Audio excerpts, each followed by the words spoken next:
Boa noite a todos, a graça e a paz do Senhor Jesus. Bom, gostaria que você abrisse a sua Bíblia comigo no livro de Deuteronômio, no capítulo 4. Nós vamos ler a partir do versículo 44 do livro de Deuteronômio. Deuteronômio, capítulo de número 4, nós leremos a partir do versículo 44 até o capítulo 5, versículo 5. Na verdade, até o versículo 6. Deuteronômio, capítulo de número 4, a partir do versículo 44 até o capítulo 5, até o versículo 6. Diz assim a palavra do Senhor: Esta é a lei que Moisés propôs aos filhos de Israel. São estes os testemunhos e os estatutos e os juízos que Moisés falou aos filhos de Israel quando saíram do Egito, além do Jordão, no vale defronte de Bet-peor, na terra de Seom, rei dos amorreus, que habitava em Esbom, a quem Moisés e os filhos de Israel feriram ao saírem do Egito, e tomaram a sua terra em possessão, como também a terra de Og, rei de Bazã, dois reis dos amorreus que estavam além do Jordão, do lado do nascimento do sol, desde Aroer, que está à borda do vale de Arnon, até ao monte Sion, que é Hermon, e toda a Arabá além do Jordão, do lado oriental, até o mar da Arabá, pelas falgas de Pisga. Chamou Moisés a todo Israel e disse-lhe: Ouve, ó Israel, os estatutos e juízos que hoje vos falo aos ouvidos, para que os aprendais e cuidais em os cumprirdes. O Senhor nosso Deus fez aliança conosco em Horebe. Não foi com nossos pais que fez o Senhor esta aliança, e sim conosco, todos os que hoje aqui estamos vivos. Face a face falou o Senhor conosco no monte do meio do fogo. Nesse tempo, eu estava em pé entre o Senhor e vós, para vos notificar a palavra do Senhor, porque temestes o fogo e não subiste ao monte, dizendo: Eu sou o Senhor teu Deus, que te tirei do Egito, da casa da servidão. Até aqui, vamos orar. Tem mais uma palavra de oração ao Senhor. Senhor Deus e Pai, nós te suplicamos nesse momento, pelos méritos de Jesus, que nós tenhamos capacidade de ler, ouvir e guardar a Tua palavra em nosso coração. Precisamos, ó Senhor, nesse momento, da direção do Teu Santo Espírito, e pedimos que nós nos esqueçamos nesse momento das coisas do nosso dia a dia, possamos concentrar a nossa mente, nosso coração no ouvir a Tua palavra. Abençoa-nos, ó Pai, por meio dela. Capacita-nos, ó Deus, a compreendê-la e a vivê-la para a glória do Teu nome. Que hoje a Tua palavra, apenas ela, seja pronunciada e nós aprendamos como agradar o Senhor, segundo Sua boa vontade. É assim que nós te pedimos em nome de Jesus Cristo. Amém. Bom, eu sei que muitos de vocês já me ouviram falar de diversos filmes da Marvel, porque eu gosto realmente muito dos filmes da Marvel. E tem um deles que eu gosto bastante, que é o Doutor Strange, Doutor Estranho.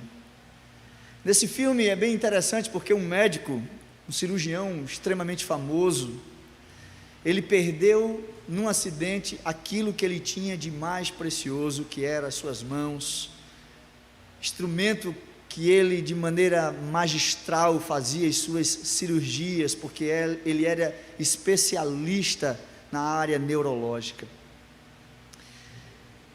Suas mãos foram-se junto com toda a sua glória e com todo o vigor que ele tinha. O filme conta a história de um homem agora que passa a gastar toda a riqueza que adquiriu, tudo que ele tinha conquistado com a sua capacidade de fazer cirurgias majestosas, e agora na tentativa de recuperar as suas mãos, ele gasta tudo que tinha e tudo que não tinha. Ele acaba indo para um local onde na sua mente seria o lugar menos provável onde ele poderia conseguir novamente ter as habilidades da sua mão de volta. E ele acaba nesse lugar aprendendo uma série de coisas. Ele teve que reaprender novas regras, ele teve que aprender uma nova forma de ver o universo, de ver as coisas, por um âmbito não apenas científico, mas um âmbito diferente, mais astral, mais diferente daquilo que ele estava acostumado a ver. E nesse filme fica muito claro uma coisa: o universo é coberto de regras, o universo vive debaixo de leis que precisam ser vividas, que precisam ser respeitadas, que não podem ser quebradas, pois o efeito da quebra de qualquer lei cósmica seria catastrófico. Quando nós olhamos aqui para esse texto que nós acabamos de ler, nós somos transportados para uma época completamente diferente da do filme da Marvel, porque nós vamos para um tempo completamente pré-histórico, basicamente nós podemos dizer isso.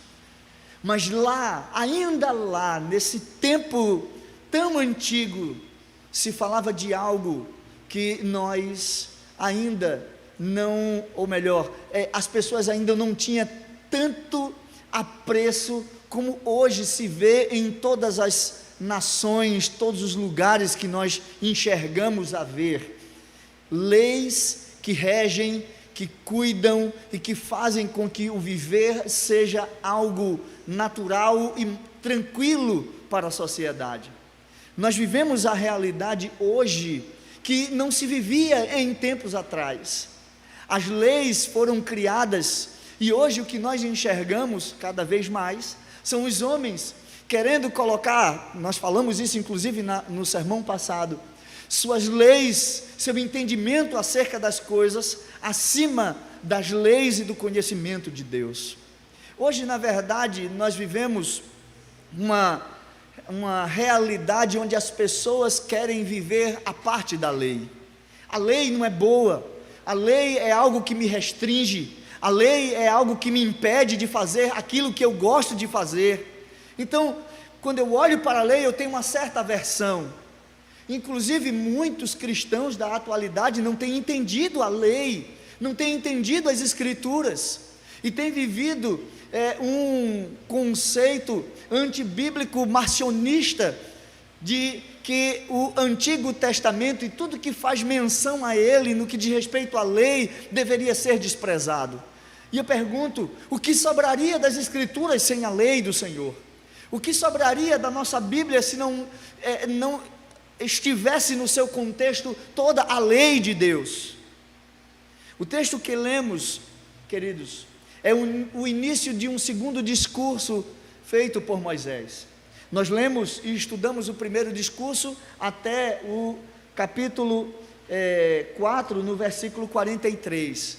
Moisés iniciou um primeiro discurso e ele parou aqui no versículo 43 do capítulo 4, e agora ele inicia um segundo discurso, e é um discurso bem grande, porque nesse discurso agora ele vai tratar até o capítulo 25 sobre a lei do Senhor. Então nós estaremos por diversos capítulos estudando a lei na sua completude, talvez como a gente não tenha estudado em algum outro momento. E nós vamos ver coisas aqui que são tão importantes hoje como foram lá no passado. Aqui nesse segundo discurso, Moisés está fazendo um pronunciamento aos filhos de Israel, onde ele falou acerca das terras que foram conquistadas aquém do Jordão, e nessa oportunidade, próximo a eles conquistarem as terras que estavam além do Jordão, nessa oportunidade ele fez a repetição dos mandamentos, ele fez agora menção daquilo que fora dado lá no monte do Senhor para o povo de Israel. Se nós observarmos bem, aqui Moisés faz menção aquilo que foi escrito pelo dedo de Deus, que nós não iremos tratar exatamente hoje, mas aqui começa esse discurso, e Moisés vai mostrar que regras precisariam ser vividas pelo povo de Israel antes mesmo que eles possuíssem a terra que o Senhor havia prometido para eles. Deus havia feito promessas, havia estabelecido onde o povo iria chegar, mas antes de mais nada ele disse para o povo que algo mais importante do que tudo que eles poderiam ter deveria ser guardado no coração deles, que era a lei do Senhor. Nesse discurso terminado por Moisés, aqui, nós vemos, nessa parte anterior, até o versículo 43 do capítulo 4, que Deus é um Deus Espírito. Nós falamos isso em algum outro momento, e aqui ele mostra Deus como aquele que fala, mesmo sendo Espírito, aquele que fala e que dá aos seus estatutos e leis, onde a sua bondade pode ser vista, sendo derramada sobre esse povo. Nós vemos aqui na exposição desse segundo discurso de Moisés, uma fala onde os homens poderiam entender que Deus estava sendo extremamente gracioso, misericordioso, promovendo a eles a bondade de ter um Deus que cuida deles. E ainda hoje nós vemos isso. Através da história nós podemos perceber o quanto Deus manifesta a sua glória através da sua justiça, e a sua justiça é conhecida dos homens quando os homens conhecem a sua lei. Nós conhecemos a Deus, nós falamos sobre Deus, daquilo que nós sabemos acerca dele, ou melhor, daquilo que ele se revelou para nós, e ele se revelou a nós através da sua santa lei. É pela lei que nós conhecemos um Deus santo, porque a primeira manifestação da santidade de Deus é vista aqui no Antigo Testamento, quando ele diz: sede santo como eu sou santo. É na exposição da sua lei que ele mostra a sua característica, é onde Deus mostra quem ele é de fato para aqueles que são seus. Deus demonstra amor, misericórdia na declaração da sua lei, e nós aprenderemos isso olhando para ela com um cuidado e com a atenção daqueles que entendem que a lei do Senhor é boa, a lei do Senhor é perfeita, a lei do Senhor é agradável para nós nos dias de hoje. Sendo assim, irmãos, a nossa abordagem de hoje tem como base tratar algumas questões. A primeira é que a lei do Senhor é real. Ninguém pode negar que existe uma lei na Bíblia, ou melhor, que existem leis na Bíblia. Nós não podemos negar essa realeza, essa realidade dessa lei. Também não podemos negar que o Deus que deu essa lei concedeu ao seu povo a vitória, a promessa que ele havia dado, o cumprimento da promessa daquilo que ele havia dito aos antepassados. Segunda coisa que nós veremos aqui no texto é que tudo que Israel havia visto acontecer era apenas uma pequena parte daquilo que estava por vir. Até então Deus havia se manifestado de maneira grandiosa no meio do povo, mas tudo aquilo que Israel tinha visto até aquele momento era apenas uma parte daquilo que havia de ver Deus fazer em cumprimento da sua promessa. Terceiro, nós precisamos nos perguntar aqui, por que os mandamentos foram repetidos novamente num discurso feito por Moisés antes do povo entrar na terra prometida? Porque esse mesmo discurso, ou melhor, esses mandamentos já haviam sido ditos lá em Horebe, no monte de Deus, lá no Sinai, porque o Horebe é um conjunto de montanhas, e nós sabemos que o monte Sinai está dentro desse conjunto de montanhas, e aí nós entendemos, ou melhor, nós precisamos nos perguntar, por que Moisés repete novamente o decálogo diante do povo? Terceiro, por que nós precisamos entender e guardar esses mandamentos nos dias de hoje? Vejam que eu quero dar essa introdução ao discurso de Moisés, pensando exatamente nessa realidade. Nós estamos renovando um pacto com o Senhor, e é isso que o povo aqui está fazendo nesse texto. Deus está renovando o pacto dele com o seu povo, e ele faz isso por meio da exposição da sua lei. Se existir alguma coisa que marca a aliança de Deus com o seu povo, é a repetição da lei dele sendo pronunciada diante do povo. Você vai ver isso em diversos lugares nas Escrituras. Você vai ver isso aqui nesse texto, onde a lei está sendo repetida e a aliança está sendo reafirmada diante do povo. Você vai ver isso lá no livro de Josué, quando Josué lê a lei do Senhor diante do povo, e ele coloca a lei diante do povo e diz para o povo escolher entre obedecer ou não obedecer a essa lei.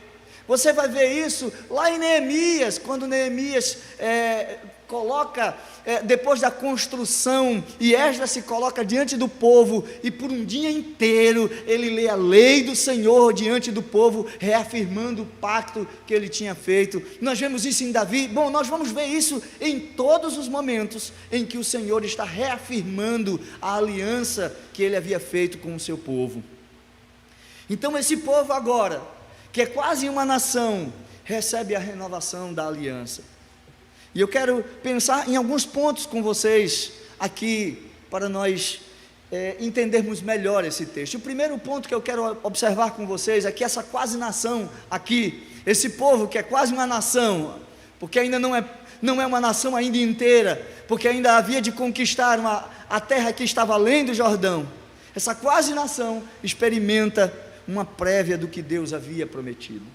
Vemos isso do verso 44 até o 49.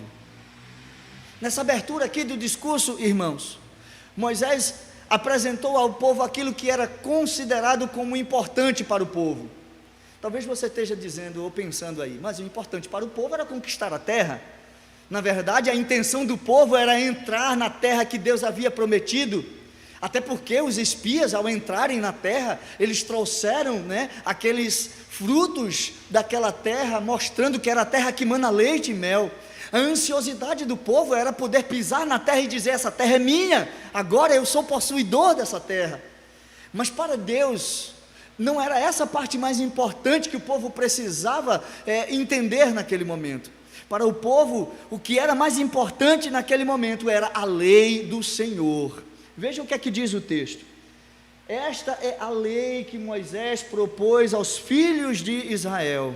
São estes os estatutos e os testemunhos e os estatutos e os juízos que Moisés falou aos filhos de Israel quando saíram do Egito, além do Jordão, no vale defronte de Bet-peor, na terra de Seom, rei dos amorreus, que habitava em Esbom, a quem Moisés e os filhos de Israel feriram ao saírem do Egito. Percebam que, embora Moisés está fazendo toda uma narrativa acerca da conquista de já uma parte daquilo que Deus havia prometido, o foco central são estes os mandamentos e os estatutos e os juízos que o Senhor falou a Israel. Então, a parte mais importante que Deus queria colocar na mente do povo era o lembrar-se da sua lei.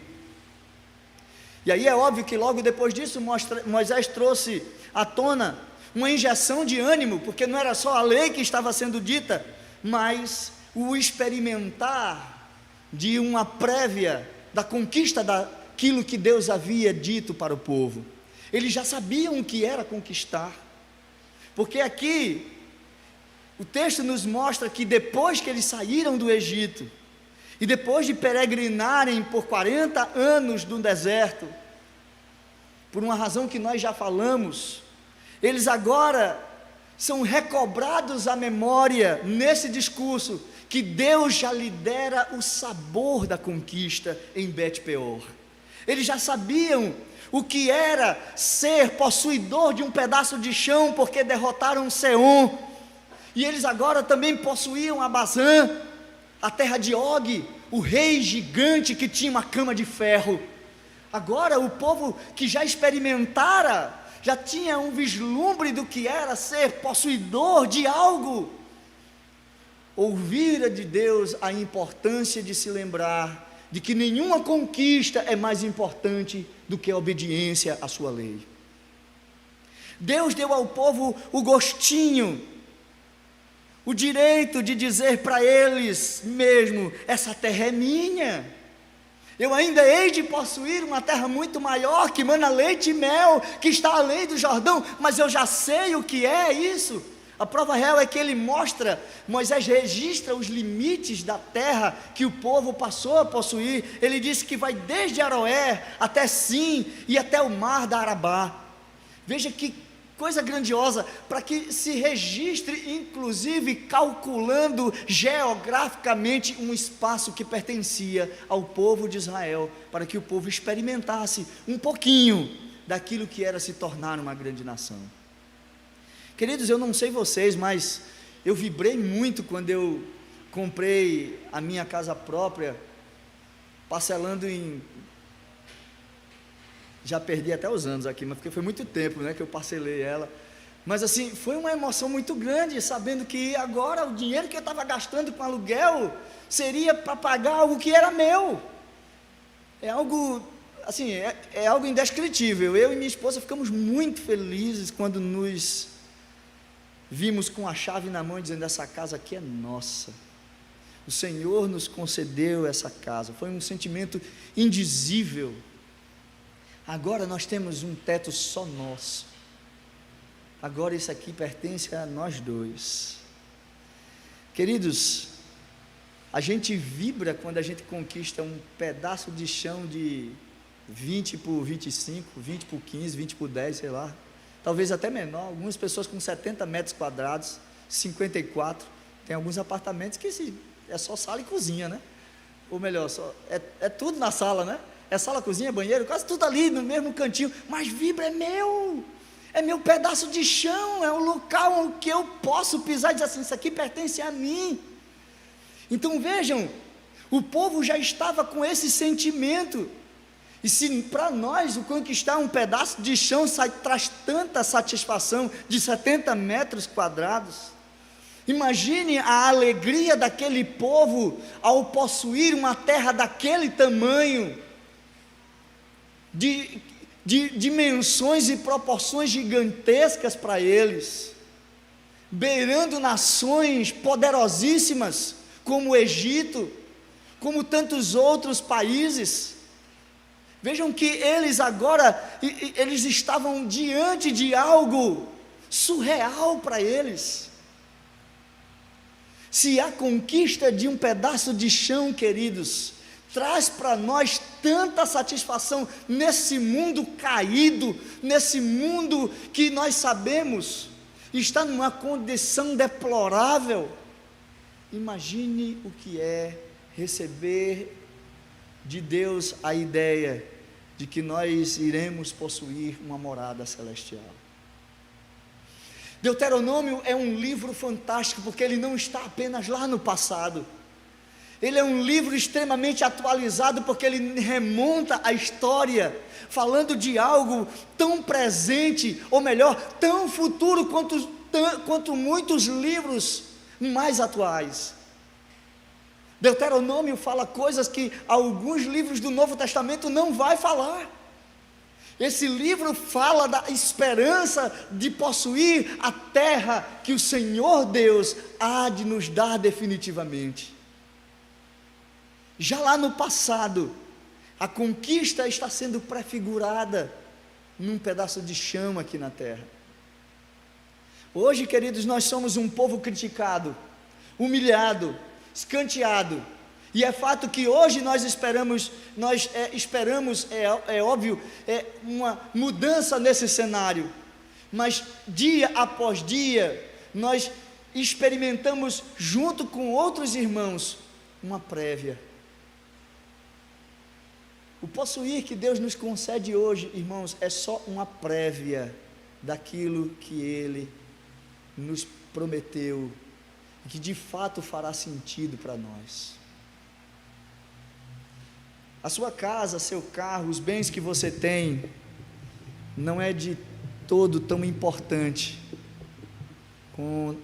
comparado ao bem de ter uma morada lá na cidade do nosso Deus. Essa casa que nós trabalhamos tanto para melhorar a aparência dela não será comparada com nada que os nossos olhos verão. João, escrevendo Apocalipse, tentando mostrar um pouquinho de como vai ser essa cidade, ele diz: as ruas eram como de ouro, os muros de cristal, no meio da cidade corria um rio que fluía do trono de Deus. Eu estou todo arrepiado. Gente, é coisa que os olhos não conseguem mensurar. Percebe?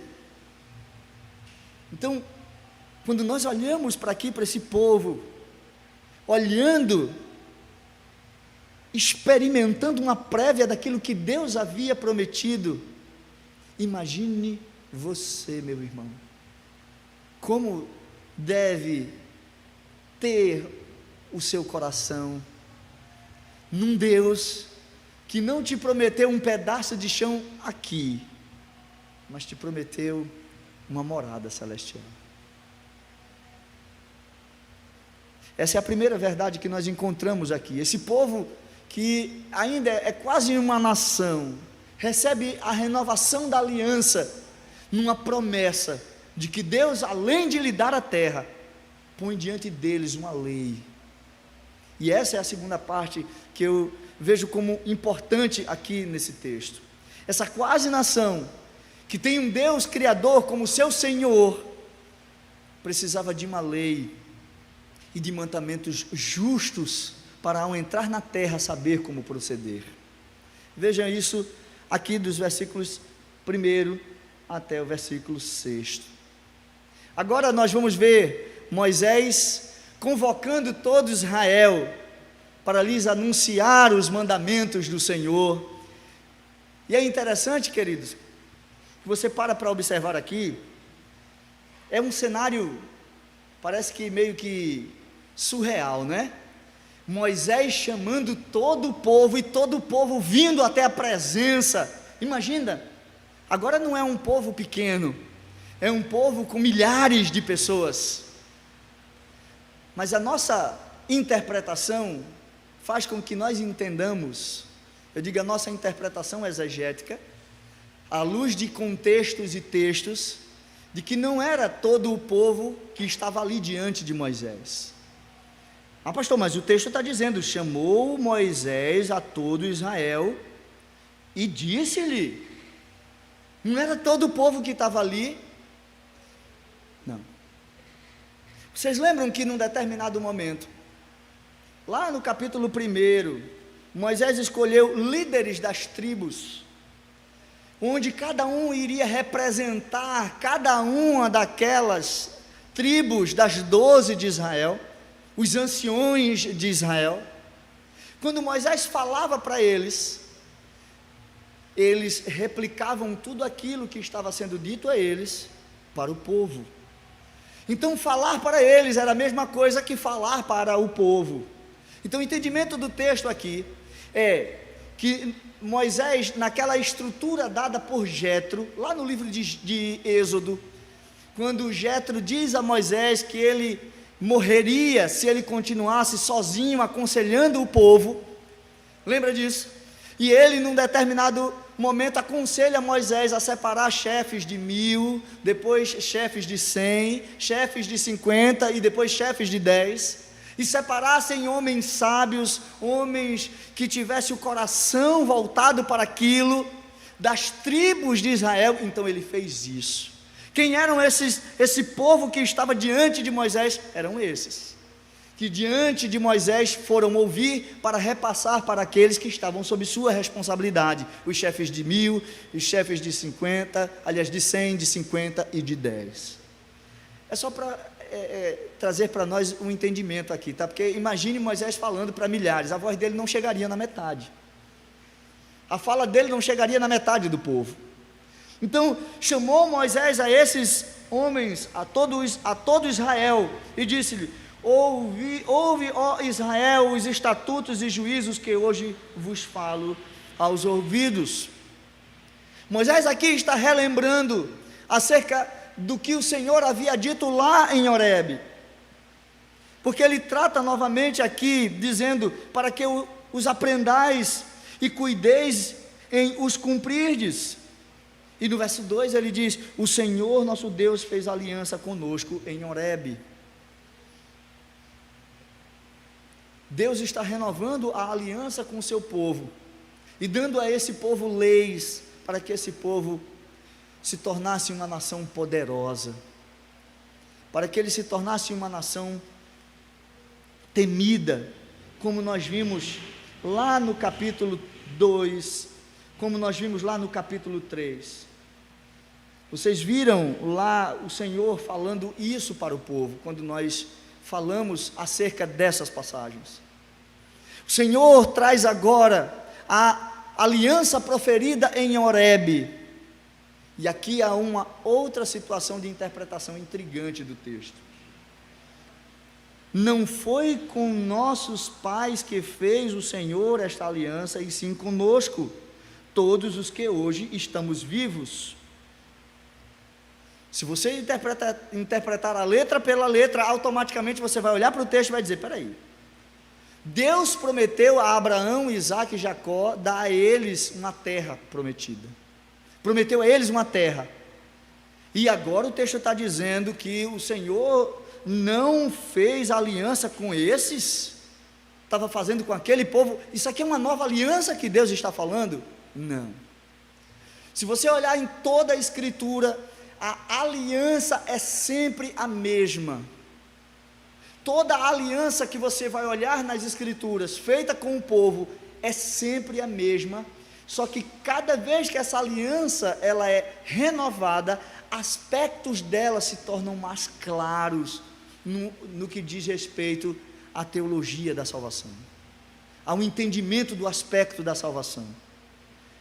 Ele aqui não está se referindo aos pais Abraão, Isaque e Jacó, ele está se referindo àqueles que lá no Sinai, lá em Horebe, receberam de Deus a lei e ali a afirmação de que o Senhor estava fazendo aliança com aquele povo.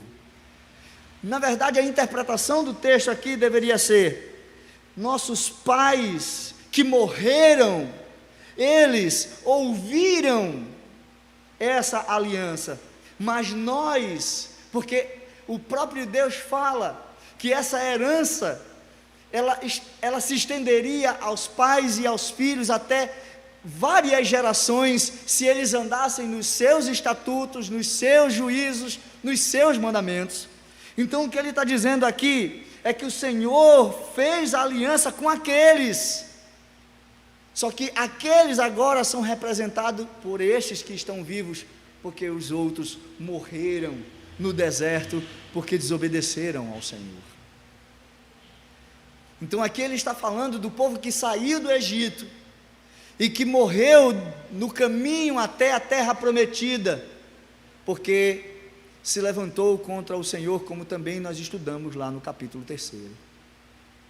Então, não foi com nossos pais que fez o Senhor aliança, e sim conosco, todos os que hoje aqui estamos vivos. Outra questão intrigante: face a face falou o Senhor conosco no monte do meio do fogo. Ora, Deus é Espírito, e se Deus é Espírito, como é que Ele falou com a gente face a face? A ideia aqui é aquela linguagem antropomórfica, onde expressões humanas são colocadas para que entendamos que Deus estava ali, presente, naquele lugar, dirigindo a sua fala para o povo. Então, a Bíblia, ela usa linguagens poéticas, ela usa linguagens diferenciadas para explicar determinadas coisas, e nós vemos isso aqui, o uso da linguagem para que nós compreendamos que Deus estava tão perto do povo, que era como se Deus estivesse face a face, olhando para o povo e dizendo as palavras que ele disse.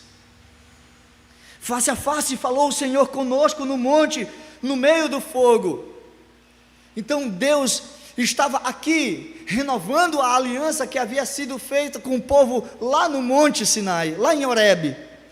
E Moisés agora é testemunha entre o Senhor e o povo, quando o Senhor pronunciou as 10 palavras, dizendo aquilo que seria o coração da mensagem de Deuteronômio e a base da relação pactual. Vejam, eu vou repetir isso.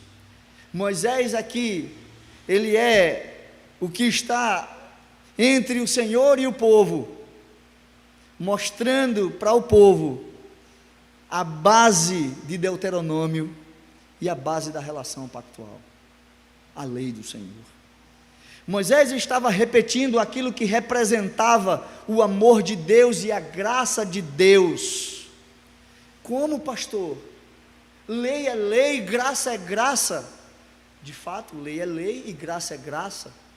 Mas se você parar para olhar, para aqueles que não conseguem interpretar e separam lei de graça, eu queria que você entendesse em primeiro lugar que Deus libertou o povo do Egito. Isso é graça. E depois foi que ele deu a lei ao povo. Isso é lei. Se a gente disser que é antigo, que a lei vem primeiro e depois vem a graça, então onde está a liberdade do povo da escravidão do Egito? Está dentro da lei? Se a gente for perguntar para as pessoas lá, se a gente tivesse o privilégio de poder conversar com alguém e dizer, qual foi o mandamento que você obedeceu lá no Egito, para que Deus amasse você, escolhesse você e livrasse você com a mão poderosa com que Ele livrou você daqueles que te fizeram escravo por 400 anos. O que foi que eles obedeceram? Qual foi a lei que eles cumpriram nesse tempo? Nenhuma. O povo não foi liberto porque obedeceu a lei, nem porque foi mais santo, pelo contrário, o povo estava envolto à idolatria egípcia. O povo estava ali mergulhado, mas o clamor desse povo pelo sofrimento é levado até os ouvidos de Deus, e Deus, na sua graça e misericórdia, liberta o seu povo. Para aqueles que querem separar graça de lei, deixa eu te dizer, primeiro nós fomos alcançados por Cristo, e fomos libertos do pecado, para assim aprender a sua lei e obedecê-la. Não se separa lei da graça. O que se separa é, a lei não é hoje mais instrumento para a minha salvação. Aliás, nunca foi, né? A lei nunca foi, porque próprio Paulo disse que ninguém pode ser salvo pelas obras da lei. E se ninguém pode ser salvo pelas obras da lei, a lei nunca foi instrumento de salvação. E aí Paulo nos ensina que a lei nos serviu de aio, de condutor. O aio era aquele que pegava a criança e levava para a escola, e lhe ensinava coisas, e lhe mostrava o caminho, e fazia com que ele crescesse, aprendendo aquilo que era importante para a sua vida. A lei era esse aio, e é isso que ela ainda representa para nós hoje. Primeiro nós somos libertos, assim como o povo de Israel foi liberto lá do Egito. Depois Deus deu a lei para o povo obedecer, para o povo entender qual era a vontade desse Deus santo, e assim testemunhassem dele na terra que eles iriam possuir. Assim como nós fomos libertos da condenação e do pecado, e pela palavra de Deus, pela lei, ou melhor, deixa eu falar numa linguagem mais neotestamentária, pela doutrina dos apóstolos, que era qual? A lei do Senhor. Porque qual era a Bíblia dos apóstolos? Na época em que eles serviam a Cristo, ou na época em que eles estavam na terra, senão o Antigo Testamento. A doutrina estava ali, diante dos olhos do povo, e a vida do povo dependia disso, pois o que vemos aqui, irmão, é um povo prestes a se tornar uma nação. E o Deus Criador estava renovando a aliança deles ali, naquela exposição dos mandamentos. Embora nós não iremos hoje fazer menção aos mandamentos, até porque isso demandaria tempo, nós vamos fazer a exposição mandamento por mandamento, porque eu não quero perder essa oportunidade. Eu quero trabalhar mandamento por mandamento com vocês. Então nós teremos 10 sermões, cada um sobre um mandamento, para entendermos a essência desses mandamentos hoje, trabalhando inclusive a interpretação baseada nos nossos símbolos de fé. Hoje nós apenas estamos introduzindo a ideia de que nós recebemos uma lei.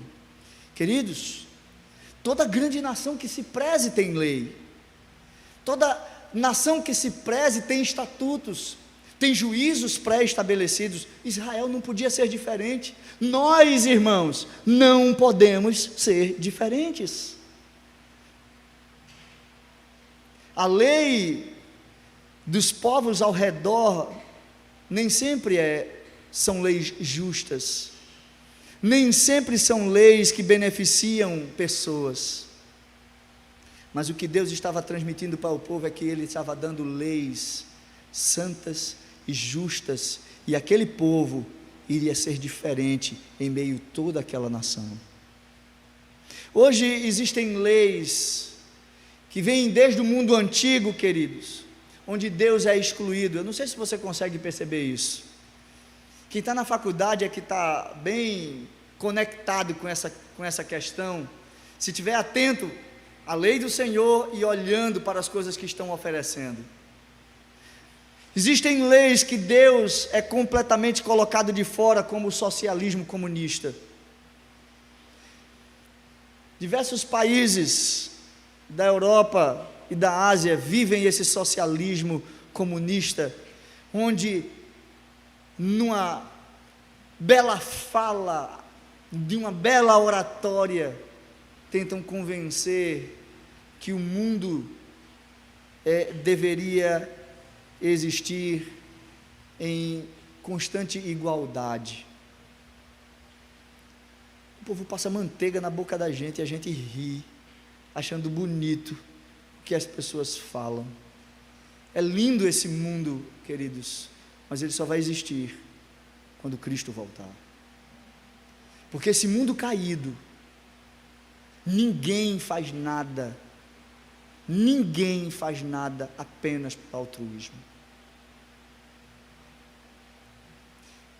Falei na semana passada que até Paulo, olhando as situações da sua própria vida, ele disse: o bem que eu quero fazer, esse eu não faço. Nossa natureza está contaminada pelo pecado, e às vezes a gente tenta achar sistemas de governo que tente assistir à nossa necessidade, com leis que supram as nossas necessidades. Mas não é presidencialismo, não é socialismo, não é monarquia, seja lá o que for, que vai trazer para nós o sentimento que estaremos bem governados. Apenas as leis do Senhor são perfeitas para nós. Por mais que você queira observar, e que os homens queiram inventar novas leis, para trazer uma sociedade mais equilibrada, a gente vê o quanto ela sofre no desenrolar da estrutura desse governo. Meus queridos, Deus não nos criou para vivermos sem lei. Deus é um Deus legislador. E essa não é uma frase minha, é a frase de um teólogo chamado Abrakel. Ele disse o seguinte: se Deus não for o legislador, Ele não é Deus, Ele deixa de ser Deus. E se o homem não viver debaixo de leis, ele deixa de ser homem e passa a ser Deus. Eu vou repetir: se Deus não for o legislador, ele deixa de ser Deus. E se o homem não viver debaixo de leis, das leis de Deus, ele deixa de ser homem e passa a ser Deus. Porque o homem quer isso. Ele quer criar suas próprias leis. E quando ele cria suas próprias leis, conforme o seu próprio coração, ele está exercendo, ou querendo exercer, o papel de Deus. Nós fomos criados para estar debaixo de regras e de leis, queiramos nós ou não. Porque se não fossem as leis, esse mundo estaria um caos. Percebam, imagine se o movimento de rotação e translação da Terra não fosse uma lei. Como seria a ideia das estações do ano? Como seria a questão do dia e da noite? Como seria a nossa vida diante de um planeta que girasse e vivesse e fizesse tudo conforme o próprio sentimento da matéria? Eu apenas usei o nosso movimento tão simples de rotação e translação como uma lei para mostrar que nós estaríamos debaixo do caos. Por isso que nós não podemos abandonar a lei do Senhor, porque a lei que Deus nos dá, a lei que Deus estabeleceu, nos identifica com Ele, queridos. Nós amamos a lei do Senhor porque ela nos faz parecer com aquele que nos deu essa lei. E toda vez que eu amo a Deus acima de todas as coisas, eu estou transmitindo a imagem daquele que disse: me ame e eu vou provar o meu amor por você todos os dias. Nós fazemos referência à justiça de Deus quando obedecemos e praticamos a sua lei. Eu quero concluir com alguns desafios, queridos, para nós entendermos essa realidade desse texto. Talvez você não tenha muita coisa aqui nessa terra. Talvez a sua casa seja simples, ou talvez ainda você more de aluguel, eu não sei, porque eu não conheço todos aqui. Mas eu quero que você guarde no seu coração uma coisa. Jesus, o Filho de Deus, lá no Evangelho de João, no capítulo 14, ele disse: não se turbe o vosso coração. Crede em Deus e crede também em mim, porque na casa do meu Pai há muitas moradas. Se não fosse assim, eu não vos teria dito: eu vou preparar-vos lugar. Queridos, Jesus disse que se Ele fosse, e Ele foi, Ele voltaria outra vez e nos levaria para Ele, para que onde Ele estivesse, nós também estivéssemos com Ele. Em resumo, Jesus está nos prometendo um lugar verdadeiro, seguro e eterno. Não é o programa Minha Casa Minha Vida, é o programa Minha Vida Eterna, concedido pelo Pai Celestial. Descanse nas mãos de um Deus que promete e vai te dar um lugar. Segundo, Deus Deus não vai apenas nos dar um lar, mas Ele vai nos colocar dentro de um contexto onde a perfeição, onde esse caos que o mundo hoje vive vai deixar de existir, e a nossa obediência a Ele será extremamente voluntária, porque nós não estaremos mais com essa guerra que existe entre a nossa carne e o nosso espírito. Você vai poder obedecer a Deus, rindo, feliz, sabendo que tudo que você faz provém de uma nova criação de Deus em você. Você não é mais agora réu do corpo dessa carne, que faz guerra todos os dias na sua mente, e que todo dia faz você desviar-se do caminho do Senhor, ou pensar em alguma coisa contrária à sua lei. Você vai poder descansar em saber que os seus pensamentos são puros e santos, porque Deus te transformou numa nova criação. Você agora é uma nova criatura em Cristo Jesus. Recebeu um corpo glorificado. E agora, essa casa vai ser habitada por um cidadão dos céus, que vai receber do Senhor uma coroa de glória, escrita com o seu nome,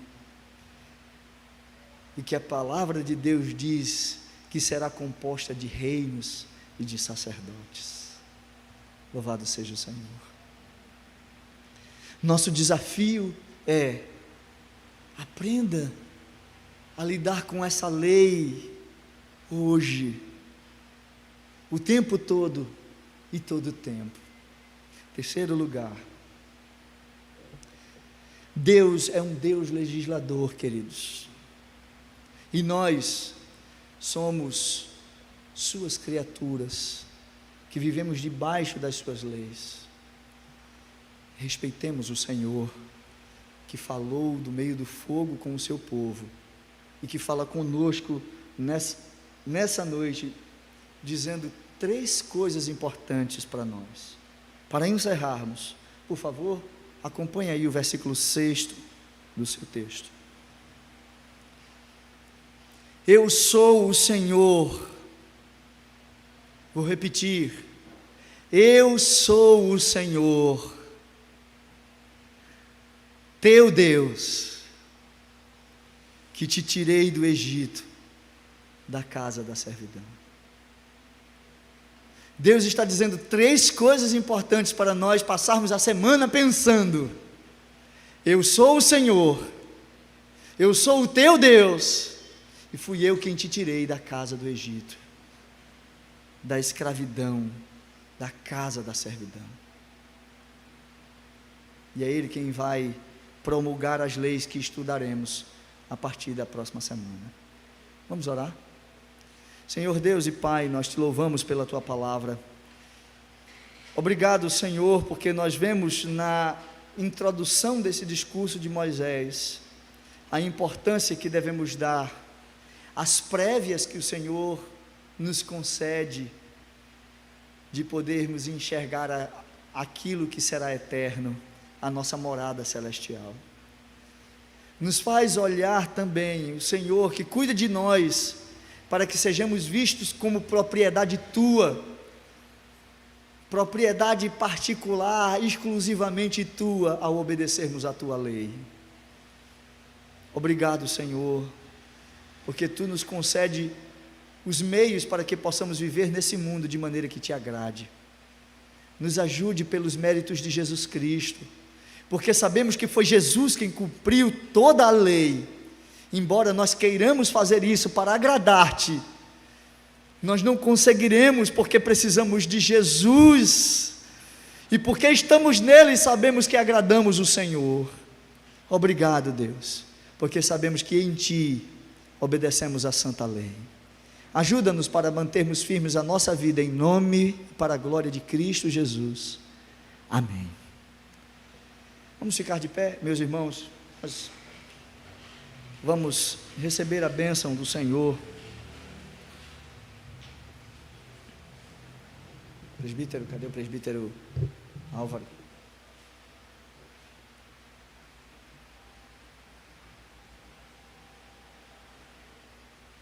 Receber a bênção, meus irmãos. E vós que antes não erais povo, mas agora sois povo do Senhor. que antes não tinhas alcançado misericórdia, mas agora alcançaste misericórdia. Que o Senhor vos abençoe e vos guarde. Que o Senhor faça resplandecer o seu rosto sobre vós e tenha misericórdia de vós. Que o Senhor sobre vós, meus irmãos, levante o seu rosto e vos dê a paz, hoje e para todo sempre.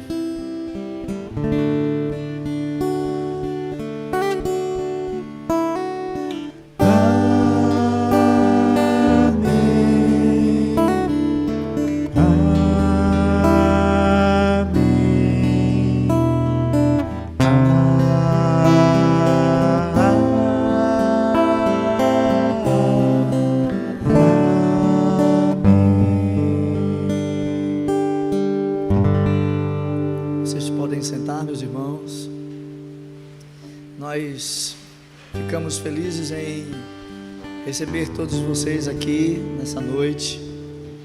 Obrigado pela presença de todos os que estão nos visitando, sejam muito bem-vindos. Essa casa é a casa do Senhor e, consequentemente, a casa de vocês, a hora que vocês quiserem entrar por essas portas. Não nos esqueçamos que na próxima quarta-feira, meus irmãos, nós teremos nossa devocional, nosso estudo bíblico. Nós estamos estudando exatamente sobre esse assunto, lei e graça. Nós vamos adiantar, até porque nós estaremos tratando sobre isso aqui, mas participe.